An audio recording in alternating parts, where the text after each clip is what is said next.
Barbaric at mapanirang vlog na umano'y inireklamong malubak na daan sa barangay Pinmaludpod, Urdaneta City, apila na idaan sa tamang paraan.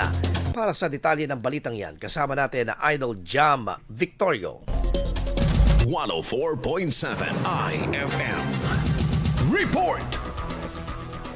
Umapila sa social media ang pamunuan ng Barangay Pinmaludpod, Urdaneta City hinggil sa tamang paraan ng pagpaparating ng mga suliranin o isyu sa kinauukulan. Kasundang kumalat na umano'y barbarik at mapanirang vlog na nagtatampok sa inirereklamong lubak-lubak na daan sa sitio Isla Laet. Ayon sa barangay, wala namang problema sa pagbibigay ng panambak sa naturang daan, ngunit hindi na kinakailangang manira ng kapwa kung ang layunin ay makapagbigay ng impormasyon sa komunidad. Nilinaw din ng pamunuan na ang naturang daan ay sakop ng Barangay Camantiles at naisama lamang umano sa cadastral survey boundaries ng Pinmaludpod. Dagdag pa nila, hindi rin ito rehistradong barangay road ng Pinmaludpod. Sa nasabing vlog, sinabing nasa humigit kumulang 500 residenteng apektado ng kalagayan ng daan. Gayunman, ito ay pinabulaanan ng barangay at iginiit na 3 bahay, isang manukan at isang private right-of-way lamang ang matatagpuan sa lugar. Isang residente na nakapareham ng vlogger ang humiling ng agarang pagsasaayos ng daan dahil sa hirap ng pagdaan lalo na tuwing tag-ulan. Subalit kalaunan ay napagalamang residente ito ng ibang barangay. Sa naturang vlog, hinimok din ng ilang opisyal kabilang ang alkalde, kongresista ng 5 distrito at gobernador ng lalawigan na bisitahin at tugunan ang sitwasyon sa lugar. Samantala, agad namang nagsagawa ng pagbabatak o pagtatambak ang barangay council sa naturang daan. Nakiusap din ang pamunuan sa publiko na maging mapanuri sa mga impormasyong kumakalat sa social media upang maiwasan ang paglaganap ng maling impormasyon o misinformation. Kasama mo mula dito sa IFM Digupan, ito si Idol Jam Victorio.